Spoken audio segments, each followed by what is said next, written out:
Welcome to another episode of Into Final Thoughts. Before we jump into it, I want to tell you to check out our official partner of this season of Into Final Space, Cartoon Crave. Cartoon Crave is an incredible network and news source for all things animation, including Final Space. To learn more, check them out on Instagram at cartooncrave_ and at the Cartoon Crave on Twitter. Now, let's get into the episode.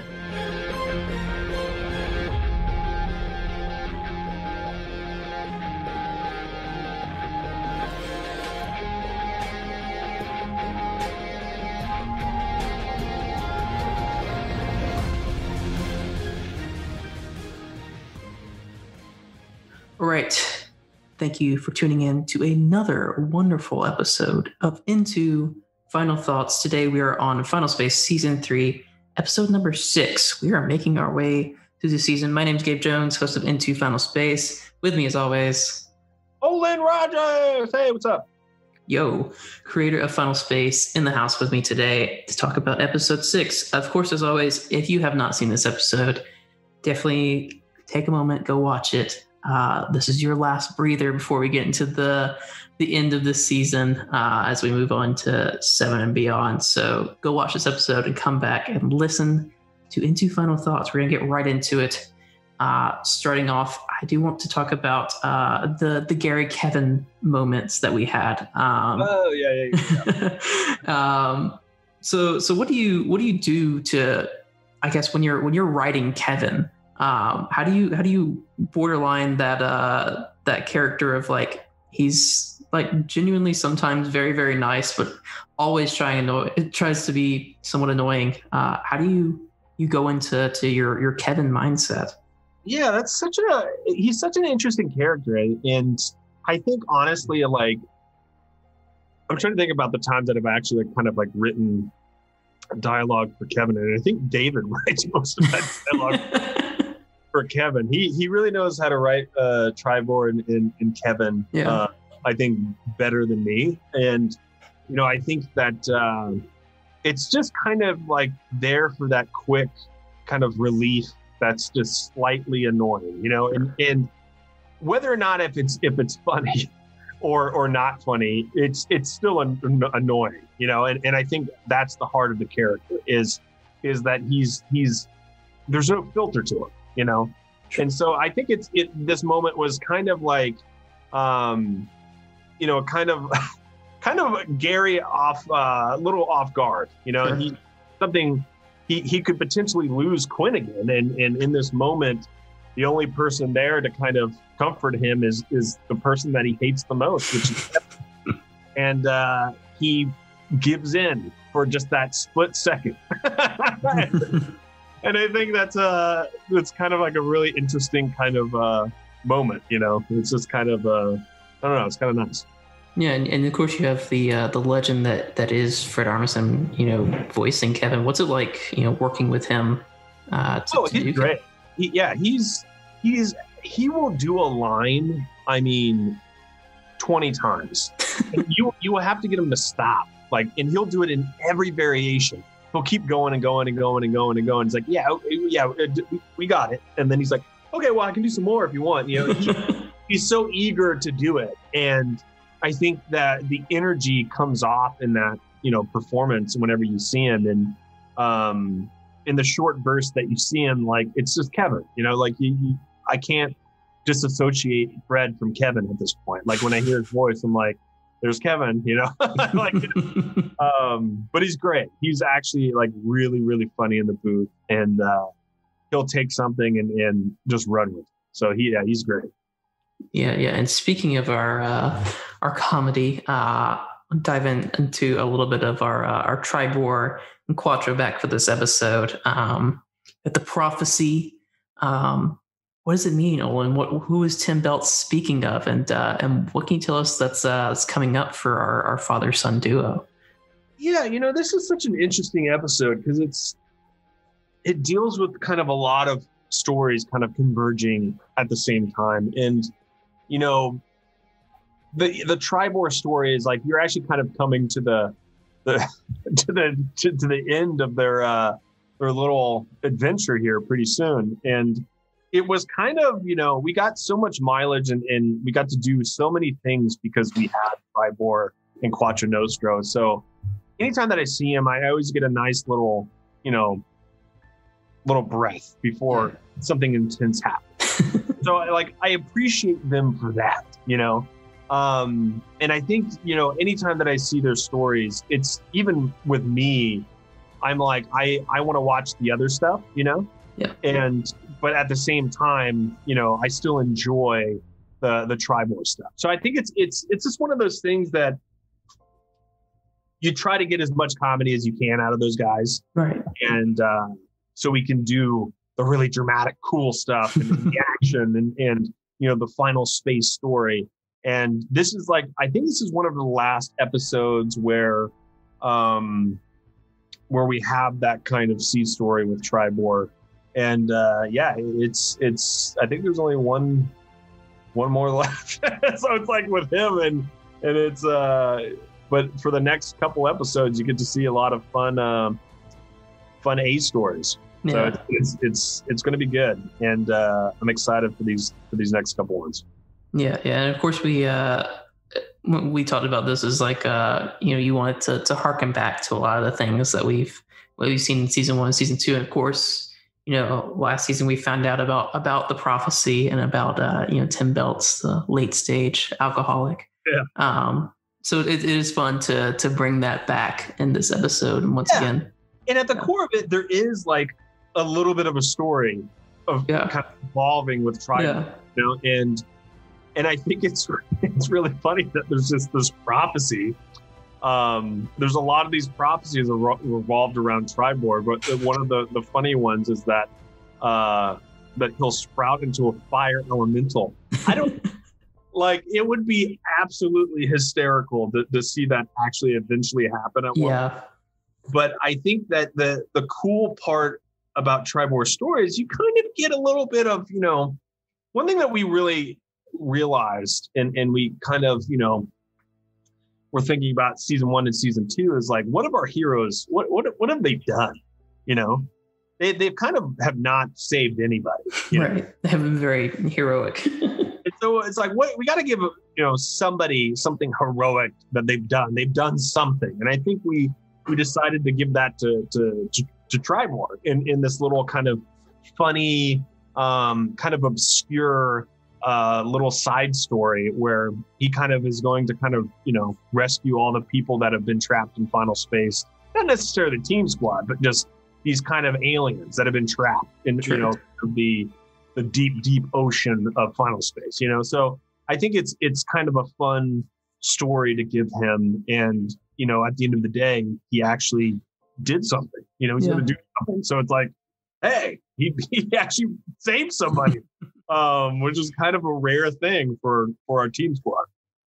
Yeah, for sure. And of course, we moved from the comedy to the drama that Final Space so well balances. And we have our 2 big stories from this episode with Quinn on one end and then Ash on the other. Let's talk about Quinn first. So she's, of course, finally got the chip, the Nightfall chip. But I think one of the big things, seen a lot of Fantrexians asking, and I think heard you mention in the BTS of this episode of that balance of where does Quinn begin and Nightfall end, and how this question will affect Quinn going forward. Yeah, I think it's one of those things where I don't think in my idea and kind of how I approached it was something kind of it was always leading to this and whether or not Nightfall is Quinn and Quinn is Nightfall is the question, and I think that she's going to kind of be somebody that has to kind of be she's going to be a little bit different than Nightfall. Sure. She's not the exact person of that. She's going on a different course, though there's still events that are going to happen that kind of transcend time and space, and that kind of say, hey, this is kind of her destiny a little bit, you know, Sure. where you're kind of seeing events play out where it's like, could this have happened in Nightfall's timeline or one of the timelines, you know? And I think that's where you're kind of starting to see the evolution of Quinn. Yeah, and I mean, it's interesting. You know, she's been such this massive character, and then at the same time, we had her gone for a season, but at the same time, you know, it kind of felt like she was there with Nightfall, but Nightfall also was, you know, her own character. So, you know, as a viewer, it's we've separated them at this point. You know, you had the Quinn of season 1 and season 3, you had Nightfall of season 2. And, you know, I think a lot of people are interested to see how that is going to affect Quinn going forward of, you know, who is the Nightfall she'll become. Yeah. We also had Ash on this episode was obviously a major point. We met Invictus with that giant pink eye looking thing. Yeah. Would you want to dive in on Invictus real quick and what kind of inspired that look? Yeah, I mean, you know, it's one of the, we were trying to kind of dive into this idea that Invictus is, the deeper you go into Invictus, there's a new look for each kind of stage, you know. Yeah. You have that avatar image that is so kind of iconic in season 2. Yeah. And then you see the basically the energy being torn apart by this black hole prison. And then once you go inside that energy, there's something alive inside, you know? And obviously, you know, many people will probably kind of do the comparison of Lord of the Rings. And I think that was immediately what I saw. Yeah. And I think, you know, it's a cool comparison, you know? Yeah. I don't think anybody was kind of like, let's go for the Lord of the Rings thing. I think this was like a natural, like, what if it's an eye? And, you know, it's such a visceral image that I think it's a cool visual. And, you know, I think once you kind of really see, I don't think we've seen Invictus's true form. I think we're seeing the compact version, a form that's kind of basically being ripped apart and being forced to stay in a ball, essentially. Yeah. And inside of it, there's something alive, you know? And so that's kind of what we're seeing in this episode, is that Ash got pulled into this place, and you're seeing kind of the inner sanctum of what this energy is. Yeah. And that whether or not it has a physical form, it's still kind of, I don't know, just creepy and kind of, I like it. It definitely, you know, that kind of harkens back to the first episode when we were talking about, you know, the sickly nature of Final Space, kind of, and I mean, with Invictus being kind of the whole center point of this, and the, you know, the true darkness we talked about, going level by level deeper into this dimension of Final Space, and how it just got worse and worse the deeper you go. I think it really gives a certain air, a certain ambiance to, you know, when we're having these types of really, really deep conversations, you know, with, you know, Ash and Invictus, you know, of Ash trying to figure out who she is and who she is among the universe. I mean, she's, of course, you know, the powers of Invictus, but she's a member of the Team Squad. Do you want to talk about that dynamic a little bit, you know, with her facing those two paths? Yeah, I think what you're starting to see with Ash is the beginning of a very big character defining arc for her.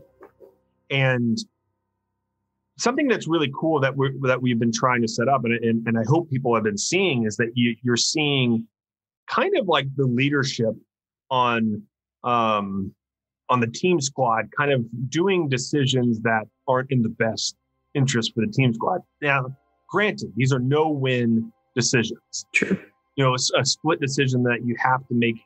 Is it safety for everybody, or do I try to save this one person? Yeah. And whether or not you agree with those decisions, you know, I think that Gary tried to do what was best for everybody. But in that process, it sets up a little bit of doubt, Yeah. And I think that doubt it starts off as kind of like a little bit of a scratch, and then it becomes a scab, and then you're kind of starting to, it's starting to become an itch. And once you start to itch it, it's kind of like something where you're going to reopen that wound at some point.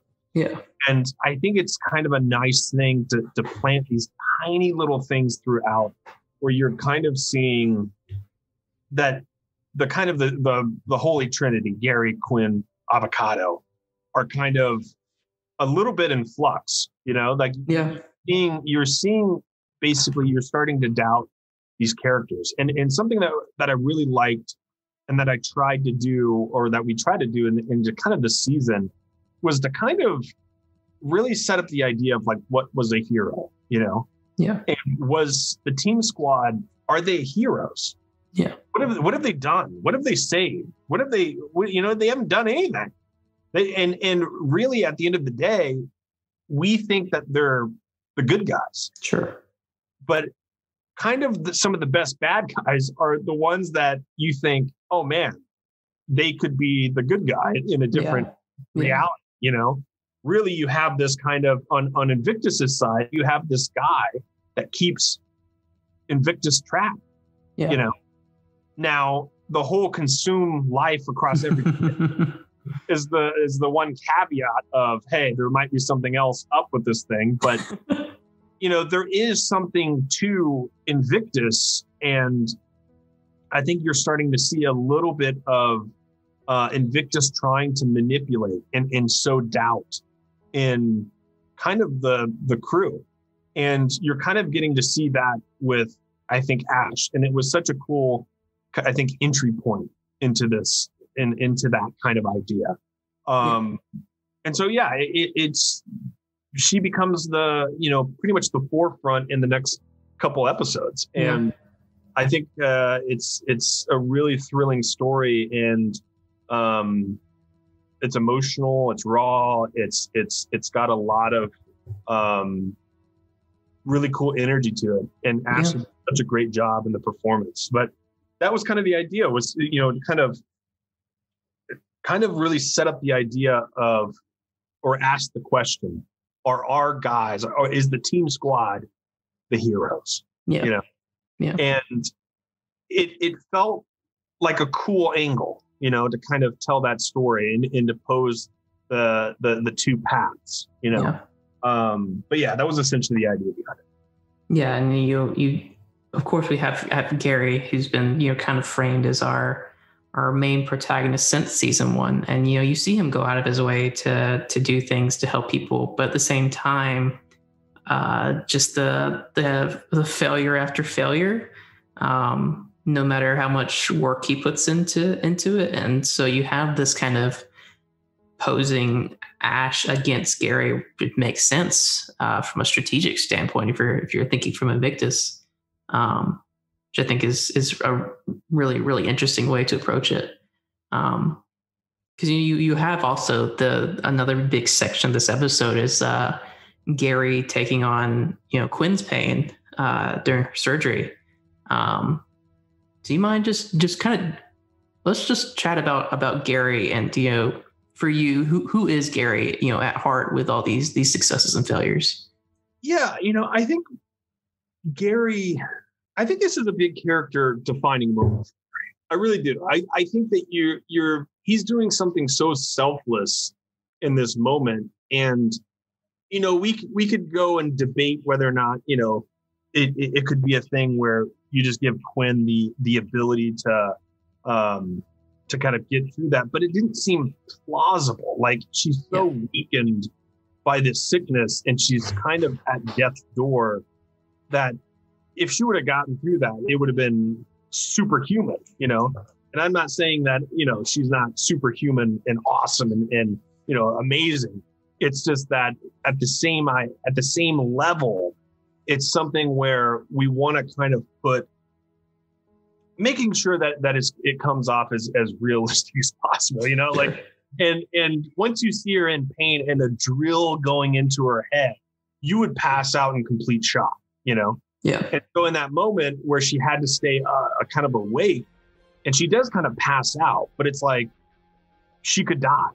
Yeah. You know, the pain is that painful that it's she's going to, you know, pretty much red line right there. Yeah. Gary has to make that decision where it's like, you know, is there anything we can do? You can transfer all that pain to you. And I really liked that idea because it connects them, you know, and it kind of, you know, it shows that Gary's willing to put everything he has on the line for you know, and I think there's something really powerful with that, and whether or not people agree, I don't know. But I do think it's a nice moment, and it at its basic molecule, it's just a nice moment. I really enjoyed it. And to kind of connect and transition on that note, just for people that don't know, we usually record these episodes before the actual episode premieres on Saturdays. But by the power that be of scheduling this week, you're listening to us talk on the Sunday after the episode came out. And so I put on my Twitter, which follow it into Final Space if you don't already, so you don't miss out on stuff like this. And I asked you guys what you wanted to know from this episode. And so I'm going to dive into a couple of questions from that. At Taterbots asks, how will Quinn and Gary's interactions change now that she's not keeping this secret from him? Yeah, I think that you kind of see the wall come down in that kind of like brief moment. And I think that's what you're going to kind of see throughout, is that, you know, there is nothing left to hide between them, you know, and you're going to kind of start seeing kind of that relationship, I think, really blossom in a nice way. And obviously there's some tough things ahead, but from there, you just have to wait and see. I think that's it at the core of it. Yeah, for sure. Another favorite of mine from the questions that we got was from at FS Rambles.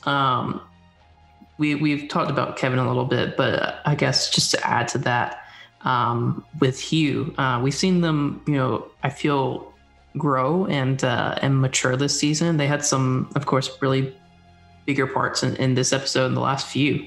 So can you dive into, you know, how these characters have developed and what we'll see with them going forward? Yes, that again. Kevin and Hugh have grown a lot this season. What can we expect from them going forward? Are you talking about Kevin Van Newton, or are you talking about Kevin? Kevin, annoying Kevin. Our robot companions, electronics. Yeah, I know. You know, I think that Hugh Hugh's such a great character, and you're really getting to see Hugh back into the reins of his old job. You know, and kind of still kind of figure things out. Kind of using all this processing power, but, you know, kind of doing things that he's not used to doing, which is kind of, you know, asking for help, but also kind of keeping secrets. You know, he's still having to do very human things that he's not used to. And I think that's all in the evolution of Hugh. And you see that he's kind of like slowly becoming a little bit more human throughout the course of the thing. And it's cool. It's cool to see, you know, Hugh kind of expand and grow. And Kevin, I feel like is a constant. Like you will never probably ever change. He is Kevin. Yeah. and that is it. He's a constant character. And there might be some we always try to give Kevin like one cool moment a season, you know. Sure. Something that he's like there's a redeeming quality to it. And whether or not that happens this season, you just gotta wait and see. Yeah. It's interesting, you know, to see all these characters kind of grow and change and grow literally as from Bruzzy 4. The question that kind of rolls into my last question for you, the reason for aging up Ash and talking about her new design. Can you dive into that a little bit? Yeah, I think I can't even remember the process of like what went into the design of Ash. I just remember David constantly saying it needs to be really cool and something different with the hair, you know. Like I keep hearing that in my head. And I know that there's like a few different styles, and that I'm sure, Devo could probably share or something like that. But I don't even know what kind of, it's been so long, man. Like it was back in like probably the height of the pandemic, riots were breaking out. And if you were to say, hey, you remember what went into the decision of the Ash design? I'd be like, I remember cars burning in the street. That's what I remember. But I do remember, David kind of really being a big voice in how that design kind of came through. Yeah. And I think that, the design is really nice, and I think I even remember the discussion of like, do we keep the one eye or the two eyes? Like it was something that we, kind of had constantly discussed. And I think we ended up going with the two because of just the idea that, the team squad always accepted Ash the way she was. Sure. And it is kind of interesting that Invictus wanted to change Ash. And so it was kind of like a nice yin and yang, you know what I mean? Yeah. Like where the team squad has really accepted everybody, didn't matter who you were, what kind of weird aspect. I mean, they accepted Clarence, Kevin is still in the team squad somehow. So it's like, I think they've accepted everybody with kind of open arms. And I think with that design, it says that there's something going on, Yeah. And, we left off there with Ash back on the ship. What do we have in store for episode number 7 as we get to the crazy ahead? Yeah, seven's an interesting one. It really kind of takes a really interesting dark turn towards the end of the episode. And I think this is where you're going to kind of start seeing things really escalate and the stakes start to raise, they just start to raise and raise and raise and raise. And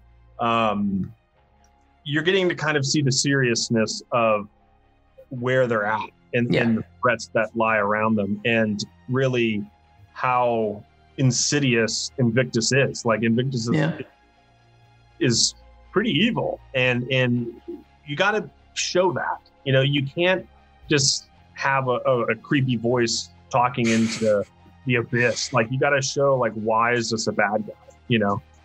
And I think once you see episode 7, you're gonna think, oh man, this is a bad guy. This is a threat. How do you defeat this thing? You know? And it's I think a really cool episode because you still get a lot of fun in it. Like there is some fun with the gatekeeper, and at the top of the episode, it feels there's some moments in there that I still laugh pretty hard at. And then it's like a slow descent into kind of darkness where you kind of really, by the end of the episode, it takes a whole different tone and shape. Like it just kind of gradually gets there. And, you get a really, I think, powerful ending, and kind of you start seeing the evolution of the show as a whole. Yeah. I think this is a kind of this is a good gateway into the second half of the season. Yeah, I definitely agree. And I think that's a good way to bring episode 6 to a close. If you missed the announcement last week, we are transcribing Into Final Thoughts slowly but surely, thanks to Steve at Eyeless Iris on Twitter. She is knocking them out. So the first 2 episodes at the time of recording this are available at GabrielWJones.com/IntoFinalSpace. Olan, thank you for joining me on this one. You can give him a follow at Olan Rogers and myself at Gabriel W. Jones. And you can find us respectively at Final Space and at Into Final Space on both Instagram and Twitter. Get ready, Fantraxians, because we get heavy again on the next episode. So we'll see you next time on Into Final Space. Thanks, guys. Oh, thanks.